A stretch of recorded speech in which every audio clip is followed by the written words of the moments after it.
ये मूवी दो ऐसी लड़कियों की है जो जंगल में अपने दोस्तों के साथ मस्ती करने जाती है, मगर फिर ऐसी मुसीबत में फंस जाती है जहां उनके साथ रेप के साथ और भी बहुत कुछ होता है, मगर क्या वो इन सब से बच पाती है और लास्ट में क्या होता है। मूवी बहुत ही मिस्टीरियस है।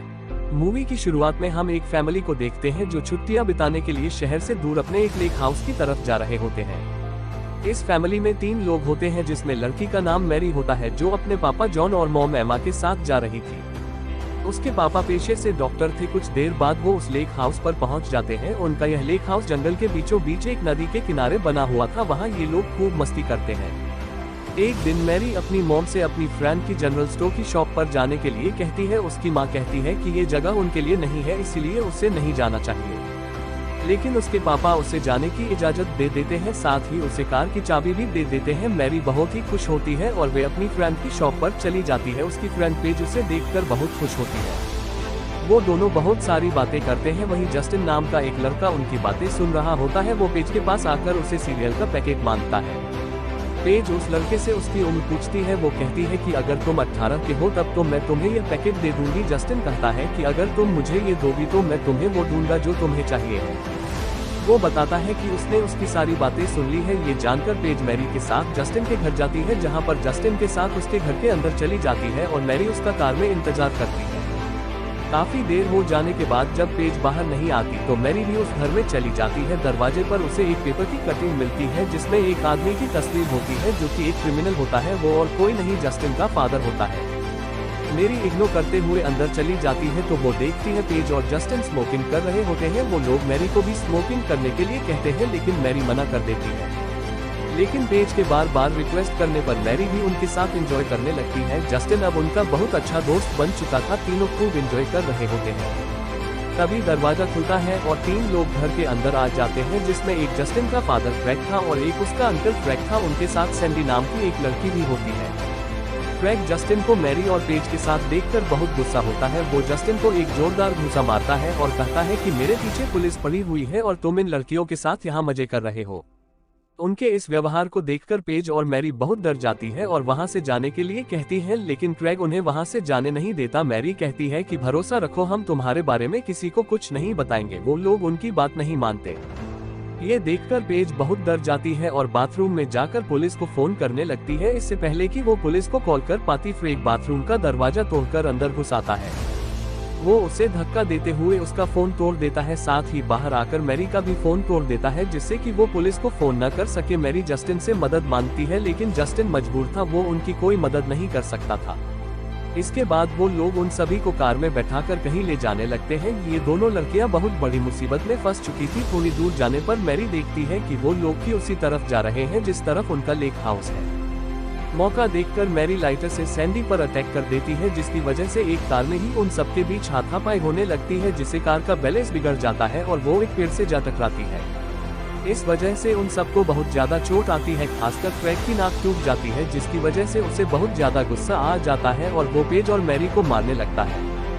मौका देखकर पेज भागने लगती है और मैरी से भी भागने के लिए कहती है। क्रेग मैरी को पकड़ लेता है, लेकिन पेज दूर निकल जाती है। उसे सामने एक फैक्ट्री दिखाई देती है और वो जोर जोर से आवाज देकर हेल्प मांगती है, लेकिन वहां पर उसकी मदद करने के लिए कोई नहीं होता। तभी उसका पीछा कर रहे सैंडी और क्रेग वहां आ जाते हैं। वो दोनों पेज को पकड़कर क्रेग के पास ले जाते हैं। क्रेग पेज से परेशान हो चुका था, इसलिए वो उसे उसी वक्त मार देता है। इसके बाद वो जस्टिन को मैरी के साथ रेप करने के लिए कहता है, लेकिन जस्टिन ऐसा नहीं करता क्योंकि वो एक अच्छा लड़का होता है। इसके बाद क्रेग गुस्से में आकर खुद ही मैरी के साथ रेप करता है। इस वजह से मैरी को बहुत तकलीफ होती है और वो पूरी तरह से टूट जाती है।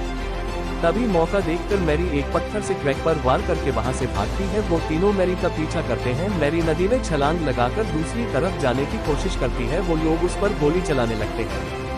मैरी उनकी गोलियों से बचते हुए दूसरे किनारे तक तो पहुंच जाती है। तभी मैरी को एक गोली लग जाती है और वो डूब जाती है। उससे मरा हुआ समझकर वो लोग लौट जाते हैं, मगर वो सभी घायल हो चुके थे। अचानक से बारिश शुरू हो जाती है। वो मदद के लिए पास के एक लेक हाउस की तरफ जाते हैं। यह लेक हाउस मैरी के फादर जॉन का ही होता है। हालांकि इन लोगों को ये बात पहले मालूम नहीं थी। ये लोग मैरी के फादर से हेल्प मांगते हैं। जॉन एक डॉक्टर होता है, इसीलिए वो फ्रेग की नाक को ठीक करता है। साथ ही उन्हें गेस्ट हाउस में रुकने के लिए भी कहता है। क्योंकि बारिश बहुत ज्यादा हो रही थी। इधर जस्टिन की नजर मैरी की फोटो पर पड़ती है तो वो समझ जाता है कि ये मैरी का ही घर है। उसे बहुत गिल्टी फील होता है। वो समझ नहीं पा रहा था कि वो क्या करे। वो मैरी के फादर को सब कुछ बताना चाहता था, लेकिन क्रैग के सामने कुछ भी नहीं बता सकता था। जस्टिन के पास मैरी का लॉकेट होता है। वो उसे सभी से छुपाकर किचन में रख देता है, जिससे कि मैरी के घर वाले उसे देखकर समझ जाएं। इधर जॉन और एमा मैरी का फोन न लगने पर बहुत परेशान थे। दूसरी तरफ हम देखते हैं कि मैरी बच चुकी थी और किसी तरह अपने घर की तरफ जा रही होती है, लेकिन दरवाजे पर पहुंचकर वो गिर जाती है। मैरी के फादर को दरवाजे पर कुछ गिरने की आवाज आती है तो वो देखते हैं कि वहां पर मैरी है। वो दोनों मैरी की हालत देखकर बहुत घबरा जाते हैं। वो जल्दी से उसे अंदर ले जाते हैं। मेडिकल ट्रीटमेंट करते हुए जॉन को पता लग जाता है कि मैरी के साथ जबरदस्ती हुई थी। उसी वक्त एमा को किचन में वो लॉकेट मिल जाता है, जिससे कि वो समझ जाते हैं कि मैरी की इस हालत के पीछे इन सभी लोगों का हाथ है। जॉन को ये जानकर बहुत गुस्सा आता है और वो इन सभी से बदला लेने का फैसला करता है। वो एमा से इसके लिए तैयार होने के लिए कहता है। जॉन एक रूम में जाता है जहां बहुत हथियार होते हैं। एमा किचन में होती है। अचानक से फ्रैग उसके सामने आ जाता है, जिसे देखकर एमा डर जाती है। फ्रैग कहता है कि उसे नींद नहीं आ रही है, क्या एक बियर की बोतल मिलेगी। तभी अचानक से एमा की नजर मैरी की तस्वीर पर पड़ती है। वो सोचती है कि कहीं फ्रैग मैरी की तस्वीर न देख ले, इसलिए वो उसके पास आकर उसका ध्यान भटकाने की कोशिश करती है।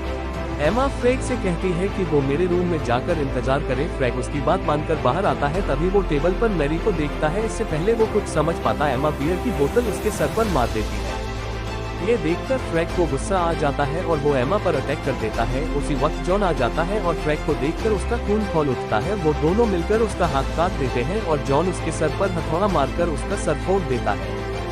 उसके बाद में दोनों गैस रूम की तरफ जाते हैं जहां क्रैग और सैंडी सो रहे होते हैं, लेकिन जस्टिन अभी भी जाग रहा होता है। उसके हाथ में एक गन होती है और वो गन जॉन को दे देता है।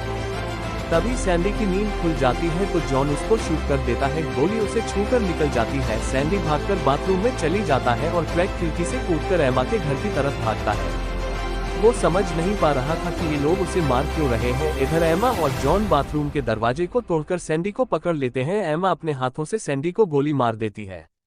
इधर क्रैग जब अंदर आता है तो अपने भाई की लाश को देखता है। उसे बहुत ज्यादा गुस्सा आता है। वो समझ नहीं पा रहा था कि जॉन और एमा उन्हें क्यों मारना चाहते हैं।